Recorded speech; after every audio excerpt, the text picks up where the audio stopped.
This is your Math Gal, Julie Harland. Please visit my website at yourmathgal.com, where all of my videos are organized by topic.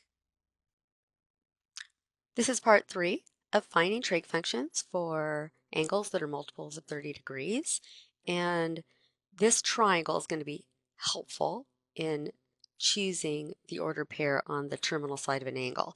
So if we want to find the exact value of the sine, cosine, and tangent of 210 degrees, we want to draw that angle first.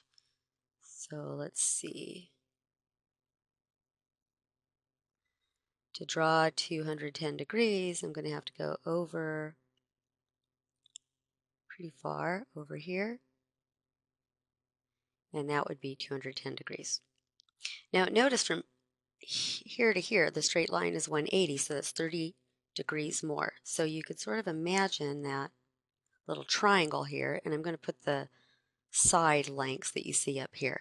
So this is the longest leg is square root of 3, so I'm going to put square root of 3 here. And this side here, the shorter leg, is 1, and the hypotenuse over here is 2. Now, the way I do it, my unorthodox way of doing it is saying, if I were to write this ordered pair, the x value really is negative square roots of 3, right? Because you're going to the left and down -1. So I actually put in little minus signs there to show what the actual values for x and y are. So I'm not saying that's the length of the side, because of course you can't have a length be negative. So this is, my notation. You don't have to write anything here. You could just write the ordered pair. You could simply write the numbers and not write the ordered pair. That's up to you. If you want down here, you could write the values of x, y, and z. So that would be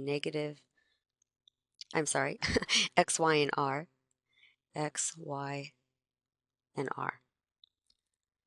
So now let's do the sine, cosine, and tangent using these values. And it doesn't matter if you're looking at the triangle, if you're looking at the ordered pair, or if you're looking at where I've written it down, x, y, and r. So we want to know, what is the sine of 210 degrees? That's y over r. So that would be -1 over 2. So that's just -1/2.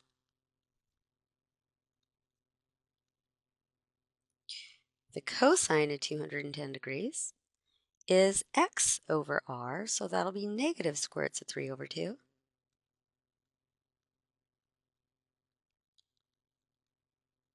And the tangent of 210 degrees is y over x. So that would be -1 over negative square roots of 3, which is positive, and then you could rationalize that to get square root of 3 over 3 by multiplying the numerator and denominator by square root of 3. Now, you might notice the signs. Remember, we talked about all students take calculus, that we have an angle in the third quadrant and only the tangent is positive, not the sine or the cosine. So this agrees with this. We've got the sine and cosine both negative, and the tangent is positive. All right, here's our next problem. We're going to find the sine of negative pi over 3 and the secant of negative pi over 3. Now, if you think in terms of degrees more than radians, you can just convert pi over 3 to degrees, and that would be 60 degrees. So we'd have the sine of -60 degrees. So it doesn't matter how you do it. You have to know where that is, and that's going negative in the negative direction, so it's something like this. So this would be negative pi over 3 or -60 degrees if you want to think about it that way. And again, since this is 60 degrees, we've got this 30, 60, 90 triangle again. And the sides you want to remember are 1, square root of 3, and 2. Remember, the smallest side is 1. The other leg is square root of 3, and the hypotenuse is 2, the longest side. Now what I do, remember, is I actually put whether it's positive or negative. I'm really thinking of the y value of the coordinate, right? here. So my unorthodox way, of course, is writing that minus square root of 3. That's up to you. But if you were to write the ordered pair here, we've got 1 negative square roots of 3. Okay? So it's up to you whether you want to write numbers here on the kind of on the lengths, or you just want to write the ordered pair, or vice versa. You know, it doesn't matter which way you do it. Or if you just want to write it down like here, that x is 1, y is negative square roots of 3, and r is 2. But once we have that, we can now find the sine and the secant. So let's do the sine first, the sine of negative pi over 3. And sine is y over r. So that gives you negative square roots of 3 over 2. So negative square roots of 3 over 2.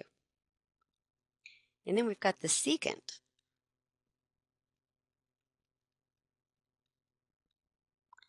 Okay, now the way I think about the secant, it's the reciprocal of the cosine. So the cosine is x over r, so the secant is r over x. So that gives me 2 over 1. So there's our secant, there's our sine.